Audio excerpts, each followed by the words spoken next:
Oke. Mengubah kehidupan yang biasa menjadi kehidupan yang luar biasa. Ibu Oni Suswati. Esterino, percaya walaupun belum melihat konsistensi peran mentor yang luar biasa. Good. Lailatul Sadia, perjuangan atas kesuksesan dan pencapaian di KK Indonesia. Oh iya dong, ya memang kan acara semalam kan memang acara pencapaian, ya kan? Oke. Perjuangan mencapai prestasi, Pak, beradaptasi dalam keadaan. Loh iyalah, ya pasti perjuangan mencapai prestasi. Nah, masa acara semalam pesta dangdut gitu ya nggak mungkin lah, ya kan? Konsisten mewujudkan impian. Oke, saya mau sharing. Dari sini, dari kolom chat ini saya akan melihat seberapa orang yang paham dengan apa yang saya dapatkan itu 21 tahun yang lalu di Bangkok. Saya Pak Chandra, oke. Febri Setianto Nugroho, berusaha dan kerja keras. Iyalah, masa malas-malasan ya nggak mungkin lah. Oke, terus apalagi nih? Bu Wayan Asi, konsisten wujudkan mimpi dengan kerja keras tanpa pernah mengenal menyerah. Oke, ya saya ini bisa menganalisa tulisan ya. Saya dari tulisan ini saya bisa tahu Anda itu kira-kira dapat pemahamannya sejauh mana. Dan dari analisa tulisan ini saya paham betul apa itu masa depan kalian. Ya, dari apa yang kalian tulis. Karena apa yang kalian tulis itu adalah what you see. Apa yang Anda lihat itu apa yang Anda tulis.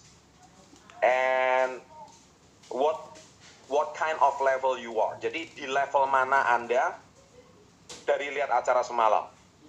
Ya, jadi Anda berada di stage atau tahap mana. Nah, ini akan menentukan apakah Anda kali ini bisa sampai di level seperti semalam nggak gitu. Ya, jadi acara semalam itu bukan cuma acara keren-kerenan, bukan cuma acara pasti acara mempublikasi, karena kita itu sebenarnya acara semalam itu adalah acara yang harusnya diadakan bulan Maret kemarin di Bangkok, di dalam acara National Director Seminar. Sebetulnya The Great Achiever itu. Tetapi karena pandemi acara ini terpaksa di-cancel, dibatalkan, yang mana KK sampai harus rugi. Tempat acara gala dinner itu sudah disiapkan seharga 5 miliar dan itu tidak bisa di-refund.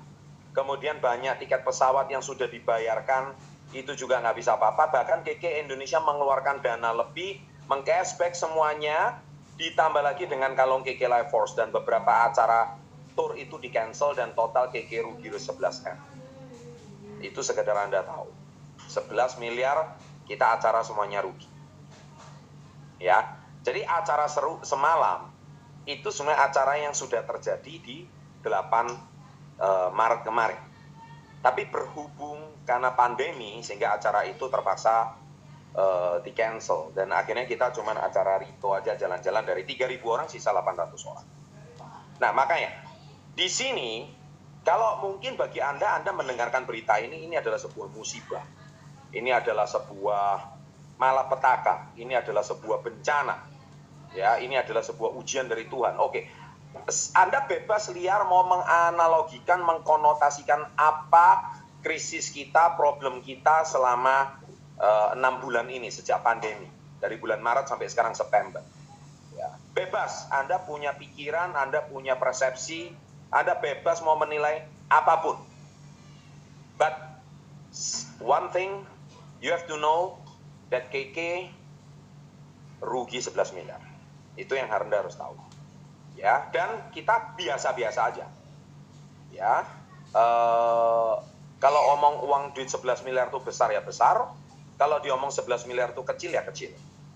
Ya, tapi mari kita melihat apakah kita menangis, apakah kita terdiam.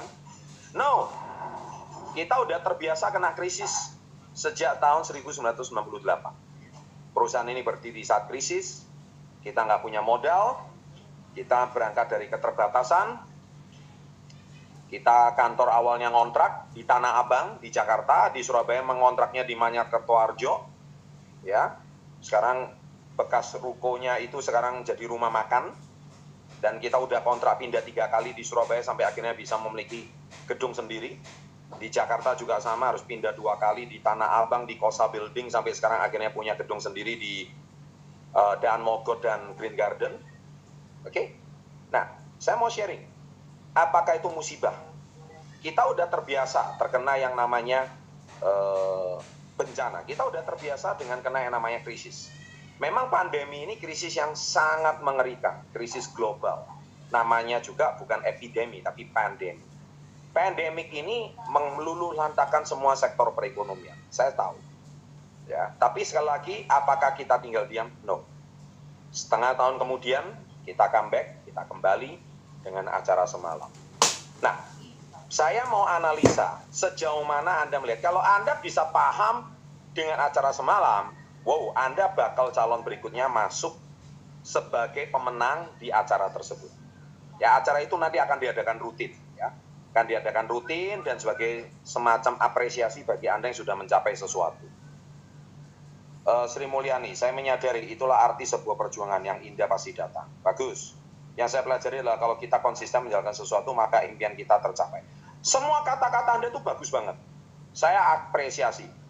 Pertanyaan saya satu, kamu bisa melakukan yang kamu tulis nggak? Kamu bisa melakukan seperti yang kamu tulis, konsisten lah. Semua tahu rahasia sukses itu konsisten. Saya tahu semua rahasia sukses itu percaya. Semua ngerti lah. Tapi Anda bisa ini nggak? Bisa komitmen dengan apa yang Anda tulis nggak? Linda Henderina, saya pasti bisa seperti Bapak Ibu yang tadi malam tetap kerja dan berjuang. Good. Anda dapat yang namanya, saudara Linda ini dapat yang namanya hope atau harapan. Dengan melihat acara semalam, Anda itu seperti dapat harapan baru. Komang Putu SW30, selalu berjuang demi impian terbesar dan berjuang keras di KK Indonesia. Nice. Pras Jos, perjuangan konsisten, hasilnya luar biasa. Nurul Fadila, perjuangan yang membuahkan hasil, karena usaha tidak pernah mengkhianati hasil. Tetap optimis, selalu bekerja keras. Ini mas semua kata-kata motivator juga seperti ini, Nurul. Ya, saya hari ini nggak butuh kata-kata indah. Saya cuma butuh pemahaman Anda, sejauh mana Anda itu paham terhadap acara semalam. Dianatan, setiap perjuangan selalu ada up and down. Tapi kita tidak melihat hasil, tetap kita imani percaya bahwa kita sudah di tengah kesuksesan. Tetap konsisten dan berserah kepada Yang Maha Kuasa. Luar biasa Dianatan. Ya, luar biasa. Kata-kata Anda ini cukup mencerminkan who you are. Gitu. Mela Cise, semua mentor kita. Bentar ya. Masa cuman ini, yang lain mana? Ketika Anda emang yang lain mana?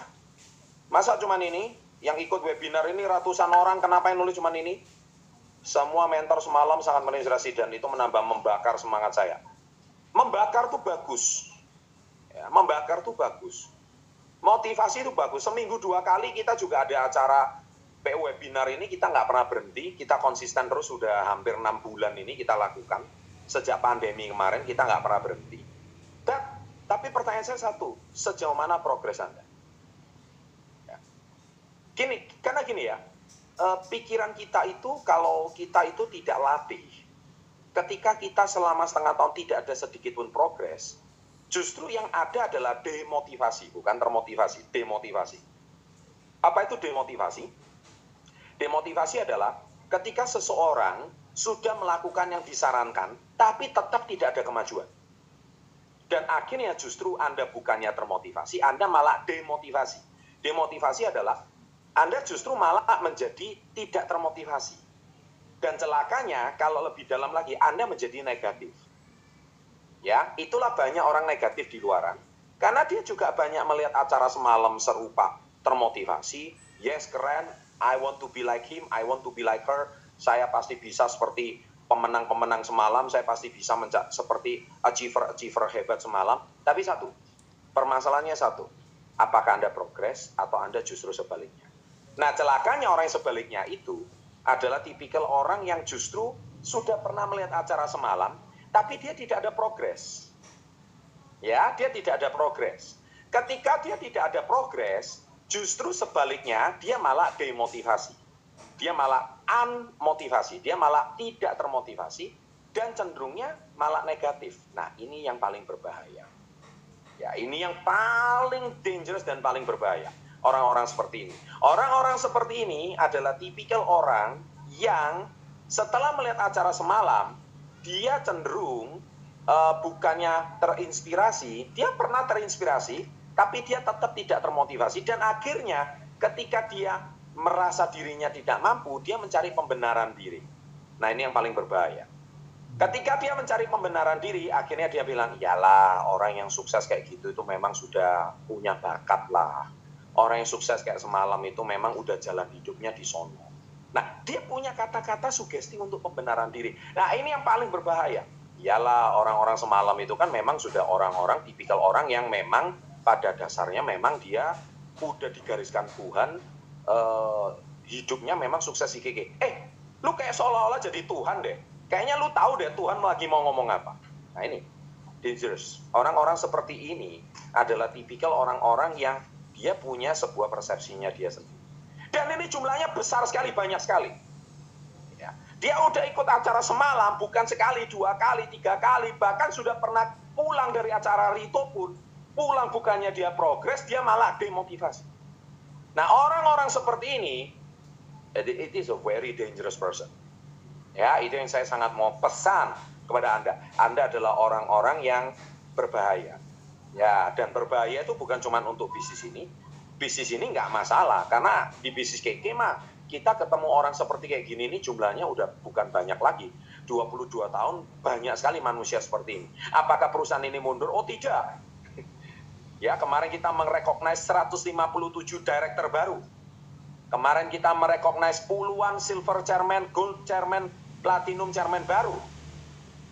Kita, barusan perusahaan kita payout 200 juta, bonus tahunannya aja itu lebih dari 12 orang. Ya, Anda sudah melihat sekali acara semalam. Ya, itu kalau di total tuh jumlahnya miliaran rupiah. Payoutnya bukan cuma bonusnya, termasuk kehilangan gara-gara pandemi. Nah, siang hari ini, saya hari ini cuma pengen cerita mengapa orang sudah ikut acara semalam tidak melakukan apa-apa. Dan lucunya dia terakhir ngomong, ya bisnis ini bagus sih, bagus sih, produknya bagus, tapi bisnis ini nggak cocok untuk saya. Nah ini yang saya paling aneh, ketemu orang-orang seperti ini. Ya, nah coba ini. Saya lihat lagi. Nah ini, saya ingin mengubah kehidupan Ibu Sri Wijiningsih. Iya Bu, bukan cuma Ibu, semua orang di Indonesia nih ratusan juta orang pengen mengubah nasib Bu. Kalau Ibu ditawarkan pengen nggak dapat umroh, ya semua orang mau Bu. Pengen nggak hari ini bisa berangkat haji dari KK, semua orang pengen Bu. Pengen nggak punya mobil dan rumah, semua orang pengen Bu. Gitu loh. Ya, nah Gusti bagus, semua dimulai dari sebuah keputusan menjadikan hidup lebih berarti. Good. Konsisten action, konsisten, pakai percaya promosi, ya kan, Hongkong hadir, ya, nah ini. Nah, kemudian kesuksesan diperoleh dari hal kecil, keyakinan dan mentor, manfaatkan peluang, membantu banyak orang mewujudkan impian dengan tulus, jangan cuma main PV-nya aja Pak Chandra. Laura Mego, acara tadi malam membuktikan bahwa KK adalah perusahaan yang terus bertumbuh, semakin besar, sudah memberikan bukti, mampu memberikan kehidupan yang luar biasa bagi banyak orang. Oke, good, ya, ini pemahaman dari platinum kita, ya. Terus selamat sore Pak Chandra, salam hebat luar biasa. Oke, saya hari ini bukan mau terima kasih Anda sudah menyapa saya, terima kasih Anda sudah memberikan semangat pada saya, tapi pertanyaan saya tolong diulang semalam. Apa yang Anda pelajari semalam? Yo, nah ini Justin Arvid, kesuksesan itu biasanya tidak dibentuk selama semalam. Kuncinya adalah selalu konsisten dan persisten dan menikmati proses yang Anda jalani. Tidak ada kesuksesan yang instan. Bagus, ya ini anak muda ini bagus sekali. Kesuksesan kita bisa raih asalkan kita sungguh-sungguh dan mau belajar. Aldi Syam, Bu Mayday Rembon, belum coba sudah bilang tidak cocok. Ya, jadi artinya gini ya, apakah cuman ini semalam? Mari saya pengen kita lebih dalam tahu tentang bisnis ini. Bisnis ini bisa bertahan hampir 22 tahun. Ya, banyak orang berpikir bahwa oh Pak Chandra hari ini udah jadi YouTuber ya, udah hampir 3 juta subscriber, nggak fokus sama bisnis KK lagi. Hey, jadi kalau Anda punya persepsi itu jangan keliru. Kalau saya nggak fokus sama bisnis KK, saya nggak perlu promosikan komunitas Yes yang ada di channel kita, ya kan? Anda tahu bangun channel YouTube itu sama beratnya dengan kita membangun jaringan sampai menjadi number 1 di KK Indonesia. Sama beratnya. Nggak ada yang ringan. Oh, bullshit kalau ngomong itu ringan. Nggak ada yang ringan, saya beritahu. Ya, semalam saya tulis di Instastory saya, Pak, saya pengen terkenal kayak Pak Chandra. Ada yang tanya sama saya. Gampang mau terkenal, cuma 2 cara saya ngomong kayak gitu.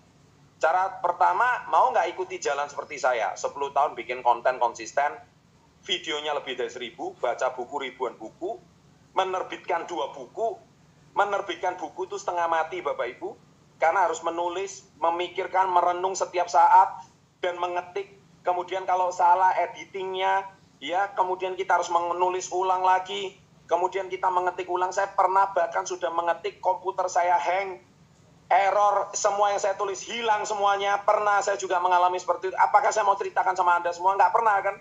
Gitu loh. Jadi apa yang sudah saya tuangkan, apa yang saya pelajari, apa yang saya rangkum, hilang semuanya dan saya harus nulis dari awal lagi.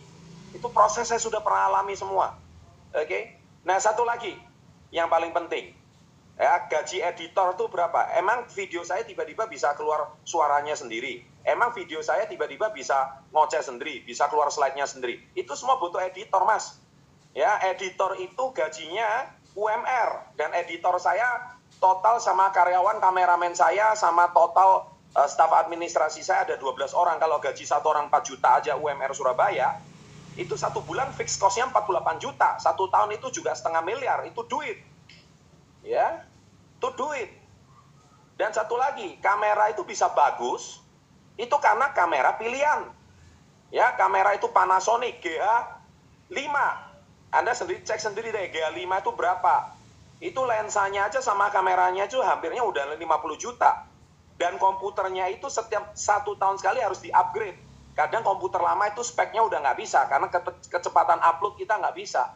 Ya, itu kalau mau dihitung-hitung komputernya itu total di kantor itu ada hampir 8 kalau nggak salah komputernya. Satu komputer 20 juta. Jadi kalau sekali upgrade kita bisa ganti komputer baru 5-10 juta. 160 juta. Jadi saya harus habis ratusan juta, belum lagi kantornya. Nah, sekarang kalau saya tanya apakah itu semua bukan pengorbanan? Ya, apakah itu semua saya pernah cerita ini semua? Nggak pernah. Ya kan? Anda jangan cuma, "Wih, Pak Chandra dapat 1 M semalam." Nggak ada artinya.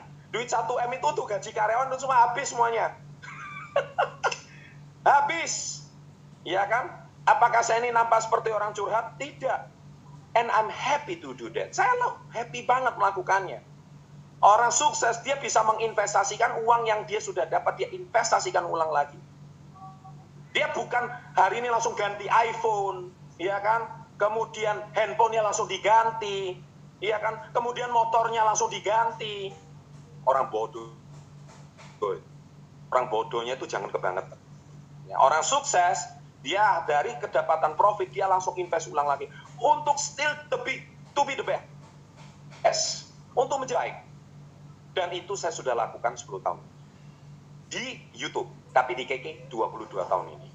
Jadi total 22 tahun, if you want to be the best. Kalau Anda mau jadi yang terbaik. Apa yang saya pelajari semalam, sama. 22 tahun yang lalu sama saya, Anda termotivasi. Saya pasti bisa seperti dia. Saya pasti bisa menjadi orang seperti dia. Bayar harganya dulu, Mas Bro. Bayar dulu harganya. Sekarang Anda belum dapat apa-apa aja, baru dapat keuntungan sedikit, udah ganti gaya hidup. Ya, gaya hidupnya udah ganti. Bolehlah menikmati sesekali, tetapi Anda harus konsisten. Invest ulang. Seperti ilmu saya, DSP. Ya, dapat, simpan, diputar lagi. Dapat, simpan, diputar lagi. Dapat bonus, disimpan, diputar lagi ke produk KK. Akhirnya customer Anda tambah banyak, customer base Anda tambah banyak. Kalau customer Anda tambah banyak, bisnis Anda akan terus semakin besar. Bukan gaya hidupnya yang ditingkatkan. Ya kan? Aduh, saya kadang-kadang konyol melihat kalau leader-leader kita lagi jalan ke luar negeri, dia pulang, bawa oleh-oleh banyak, akhirnya pulang omsetnya turun, dia menyalahkan bisnis ini. Dan yang paling lucunya, ketika bisnis ini dia omsetnya turun, dia bukannya evaluasi bisnis ini kenapa omsetnya turun, malah dia cari bisnis yang lain. Matilah sudah. Apa jadinya seorang Chandra Putra Negara kalau setiap bulan ganti bisnis? Ya kan? Coba Anda yang jawab. Apa jadinya kalau saya setiap bulan ganti bisnis? Pikir. Ya. Nah, mungkin ini sedikit sharing dari saya di hari Minggu ini. Semoga sharing saya ini bisa memberikan Anda sebuah pemahaman baru bahwa sebuah pepatah Mandarin itu berkata, yang saya pelajari dari Datuk Dr. Andrew berkata, Dai Sang Yi Fen Zhong, Dai Xia Si Nian Gong. Itu artinya apa? Dai Sang Yi Fen Zhong, di kesuksesan di sebuah panggung selama 1 menit. Kayak semalam itu kan nggak sampai 1 menit tuh penghargaannya. Itu Dai Xia Si Nian Gong. Dai Xia Si Nian Gong itu artinya apa? Itu di bawah panggung perjuangannya 10 tahun. Ya memang benar. Anda lihat semalam, woi keren 1 menit. Itu 10 tahun mas. Perjuangannya. Woi 3 juta subscriber. Anda nggak tahu itu hujan air matanya berapa banyak itu bangun